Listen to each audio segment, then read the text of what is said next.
Oh, straight into the roof of the net. Nice one. Straight down the middle. So a good performance from both Hi teams. and welcome to Firstpost. I'm Rupha Ramani. Let's get started.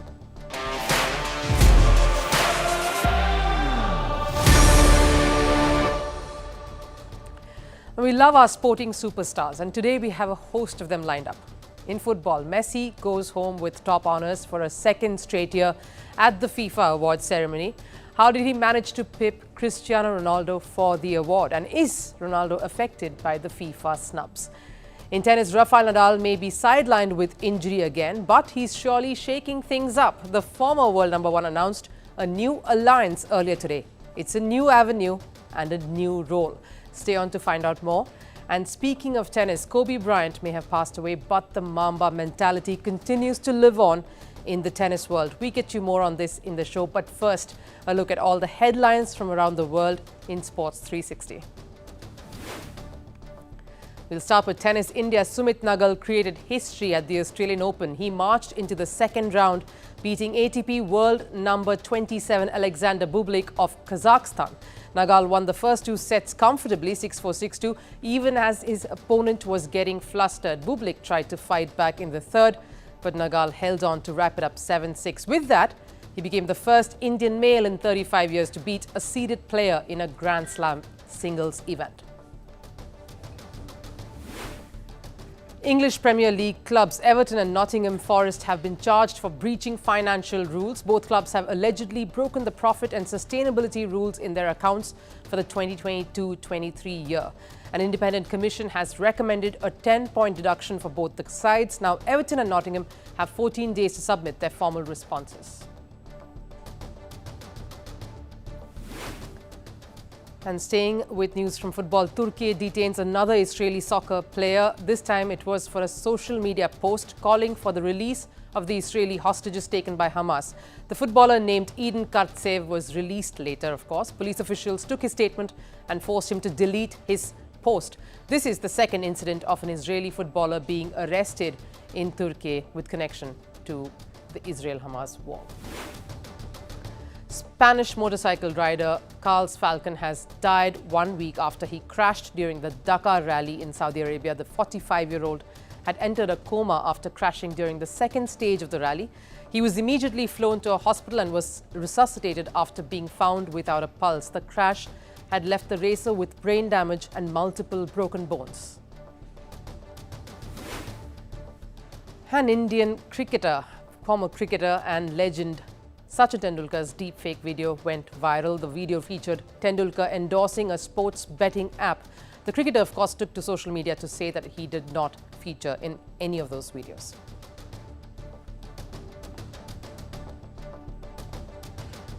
Now, if you are an ardent football fan, the question of who's better between the Portuguese phenomenon or the Argentine talisman would always have been a nerve-wracking one. Depends, of course, on which side you are on currently, because chances are you have your clear favorite. Well, yesterday, FIFA made theirs, a choice at the awards ceremony. It was held in London. The event honored the best in football who ruled 2023.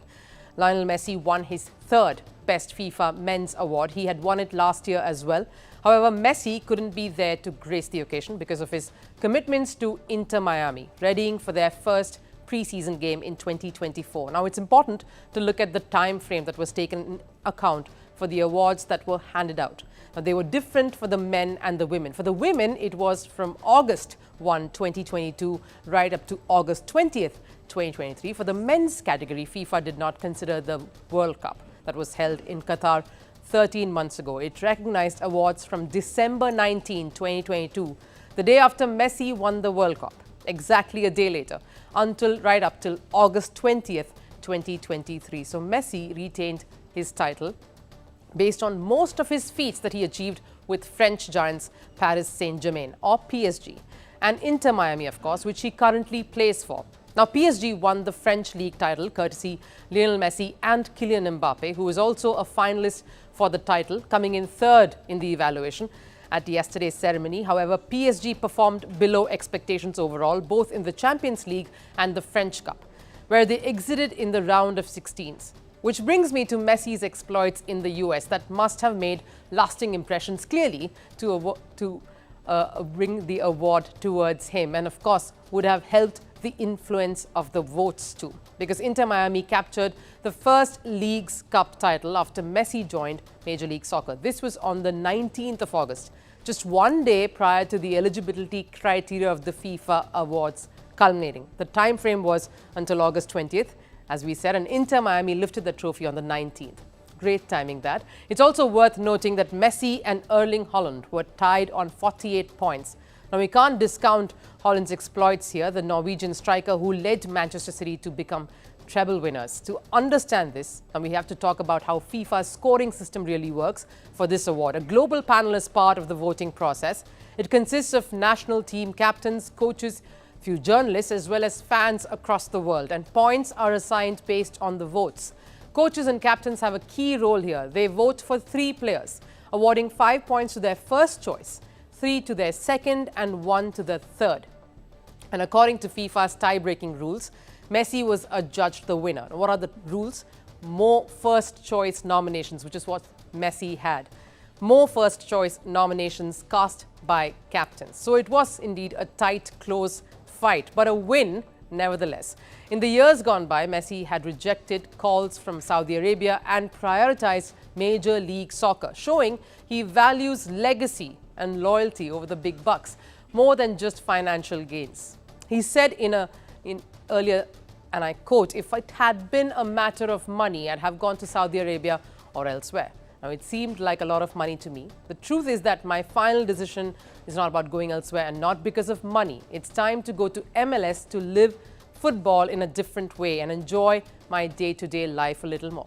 Now, the MLS is a tournament that doesn't really carry that much power across the global stage. He chose to join American soccer, non-threatening, a younger brother, if you get the analogy. It's a league that fights for relevance in a country that screams and adores NFL and NBA, the National Football League and the National Basketball Association. When he made his debut for Inter Miami, multiple celebrities turned up as spectators. That's the kind of star power Lionel Messi holds. This move also came against the backdrop of a horde of players who succumbed to the hefty paychecks brought to the table by Saudi Arabia, a trend that, of course, was started by Cristiano Ronaldo. Reason enough to receive a massive snub from both the Ballon d'Or nominations as well as the FIFA annual awards list. So Messi's decision to cross the Atlantic came in perfect fashion, in keeping with the legacy, and of course in just the right time. America has been enraptured ever since that move. Today, if you look at Inter Miami, it's a reunion of Barcelona's 2015 treble-winning side, Sergio Busquets, Jordi Alba, Luis Suarez, all of whom followed Messi and of course David Beckham, football's golden boy, and joined the Major League franchise. Now, if joining Al Nassr was Cristiano Ronaldo's swan song, then this was Messi's final dance of victory, a seemingly calculated move that looks to have paid off. But if awards and recognitions is a thing to clamor after, that is. Ronaldo, though, seems to be communicating via his social media profile when it comes to this. A list of the top 10 footballers in the world was made by the International Federation of Football History and Statistics, or the IFFHS. A Portuguese publication posted the rankings on Instagram, and Ronaldo reacted by posting several laughing emojis to that. Just today, the night after FIFA awards took place, Ronaldo left a cryptic post on his Instagram that said, "Back for more." Either ways, he says he's not affected by this and his goal-scoring abilities will do all the talking. Now let's turn our attention to the other categories as well. The women's awards took into account performances from August 1st to August 20th, as I've mentioned. When the event actually reached its climatic moment, Spain and Barcelona midfielder Aitana Bonmati led the list way ahead of the contenders with a staggering 52 points. She was the only one on stage who touched upon the Luis Rubiales scandal that has overshadowed Spanish women's football ever since the World Cup moment back in September last year. This moment was hers to bring in pride for Spanish football. Next up, the outstanding coaches. In the men's category, it was given to Pep Guardiola, who guided Man City to a historic season, as we've mentioned. And in the women's category, the inspirational Serena Wiegman was named the best coach for the second consecutive time. She had led England to the World Cup final. Now, a glitzy night that gave a glimpse of what the future stars would look like, but also ended with more questions than answers.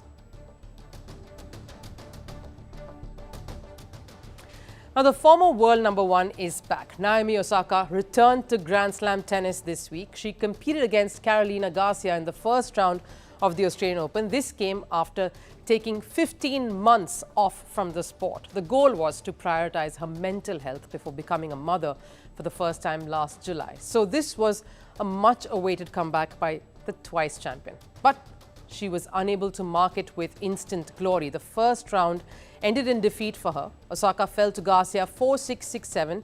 You see, since September 2022, Osaka has competed in 2 tournaments since her comeback. Of course, there was the Brisbane International Tournament where she lost to Czech star Karolina Pliskova in the second round. The Australian Open is Osaka's second, where Osaka tussled with one of the best tennis players in the world today. So it wasn't going to be easy, and we knew it. But Osaka's narrow loss proves that she is on the right path. Her comeback is, after all, in the early stages. She's still regaining her sharpness, her movement, and the right precision in shot making, especially in extended rallies. Osaka is on the path to rediscovering her top form. A long and difficult learning curve is to be expected, and the Japanese star gets it. After her loss at the Open, she said, and I quote, "There's a voice in my head. Who are you to think you can come back and immediately start winning matches? I expect myself to stand a chance anyway. Just being nicer to myself is a key thing that I learned in my time away." And with this quote, it seems that Osaka is embracing the Mamba mentality. Mamba was the nickname, of course, given to one of the legends of basketball, the GOAT, Kobe Bryant. His thinking, his focus, his mentality as an athlete are what famously got him there to the top of his game and the top of world sport, and that's called the Mamba mentality. The basketball legend died in a helicopter crash along with his daughter in 2020. Just that year, the year before, in fact, he had started mentoring Osaka. Here's how Osaka rose to global fame in 2018, especially when she defeated Serena Williams in the US Open Grand Slam final. The road to get there, of course, had been long, but the result of this win was sudden. Osaka shot to stardom. She was becoming a star beyond the tennis world. Her agent, of course, saw this and the toll that it took on Osaka. So in 2019, the agent reached out to the Lakers legend, hoping that Bryant would guide Osaka. The next steps happened quite rapidly. Osaka and Bryant met for a conversation. The tennis star was enthralled. She said it was the most productive meeting of her entire life. From then on, Kobe Bryant was her mentor, always just a call or text away. Osaka regularly turned to him for advice. Bryant guided her on remaining focused and on staying true to herself. Osaka and Bryant had a similar approach when it came to facing opponents on court. Both intimidate their opponents. This helped the two forge a unique bond. And Osaka says she carries his guidance even to this day. She tries to embrace his mentality as she plays tennis. Around the time of Kobe's death, though, Osaka was losing a string of matches. She'd had a bad streak. She acknowledged that was so because she was mentally weak, which was unlike her mentor, Bryant. And Osaka acknowledged this. She said, "I'm feeling like I let him down. I'm losing matches because I'm mentally weak, and that's so uncharacteristic of him." And this explains, at least in part, why Osaka took a long break to find herself and regain mental peace. Now that she's back, she may not have won her last 2 matches, but her post-tournament analysis of being kind to herself shows that Osaka is still staying true to the Mamba mentality that has got her so far and that anchored her in the time of crisis. There's definitely more to this bond than what we see just yet. And something tells me the only way from here for Osaka is only up. Now, if the world was a game of Super Mario, a lot of you would remember that game, of course. Saudi Arabia would mirror Mario's relentless run in pursuit of the queen, except it's not a princess or a queen. Saudi is looking for sporting royalty, the kings and queens dominating sport. We're seeing it constantly, whether it's football, boxing, tennis, golf, Formula One, you name it, you have it. Rather, Mohammed bin Salman Al Saud has it. The country has been roping in every top athlete and thereby trying to build strong roots to strengthen that particular sport. It's all part of their quest for global sporting domination. There's no way you can ignore them. And the latest to join the star-studded bandwagon is former world number 1, Rafael Nadal.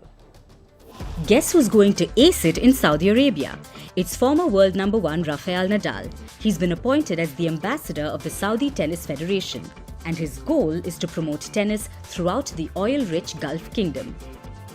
Today is about opportunities for the new generation. For me, the goal is to promote tennis all around the country and to create the infrastructure to create players growing with very positive values, education, with a team spirit, to have the possibility to practice the sport in the best way possible. What responsibility does this new job role entail? For starters, it will require him to dedicate a certain amount of time each year in Saudi to help children train and foster interest for the sport. I really hope that we can achieve the goals that the country wants. No, I mean, probably the biggest goal is to encourage more and more the people, and especially the younger generations, to practice the sport. No, I think grow practicing a sport, in that case tennis, but the sport in general, I think, has a lot of positive things. This new announcement comes at a time when his future in competitive tennis remains in doubt. The 22-time Grand Slam champion returned to Brisbane International after a year off the circuit, but he met with another injury setback. And Rafa fans who were waiting for any announcement of his recovery or his plans to come back bumped into this tie-up with Saudi Arabia on his social media platform. Nadal says he'll now work as a coach for others. Amidst the challenges of his injury-prone career, this temporary role shift seems logical, though many can't wait to see him have another go at Novak Djokovic once again. Let's see, let's go step by step. Now I am in a preparation moment, then let's see how I can arrive to the beginning of the season. But in my mind is use the first couple of months of the season and try to recover a little bit all the things that I have been lost for 1 year. No, so let's see if I'm able to recover things that I need to be competitive again. But just excited to be back on the tour, and let's see for how long. On the flip side, Rafael Nadal's new partnership with Saudi has sparked off some bitter sentiments. Rafa has received some backlash and criticism for shaking hands with the Saudi regime, questioning Rafa's intent to get into a coaching role. At the beginning of a year that has not started well for him, Saudi Arabia and the Sheikh are all smiles, because this coup comes just weeks after they managed to get top stars like Novak Djokovic and Carlos Alcaraz to play in their country. And reports say they are also interested in buying high-profile tournaments such as the Miami Open and the Madrid Open. With the way they're looking to expand, Nadal won't be the last of Saudi's royal collaborations. Right, we're almost at the end of the show and it's time for Last Serve. To what lengths will fans go to watch a match? Well, when it comes to India and cricket, it's all about shelling out the big bucks or standing in long queues right from early hours in the morning to watch the games. But in Orchard Park, New York, where it heavily snowed, fans did the hard yards to cheer for their NFL teams. Take a look. You ready? Nah, I'm going. I'm going on 3. Oh, here. There you go. 3. Oh. Yeah!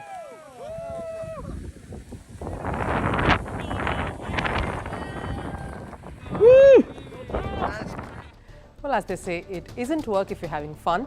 But thanks so much for watching Firstpost again today. I'll see you again tomorrow with a lot of more perspectives from the world of sports. Till then, of course, bye-bye. Take care.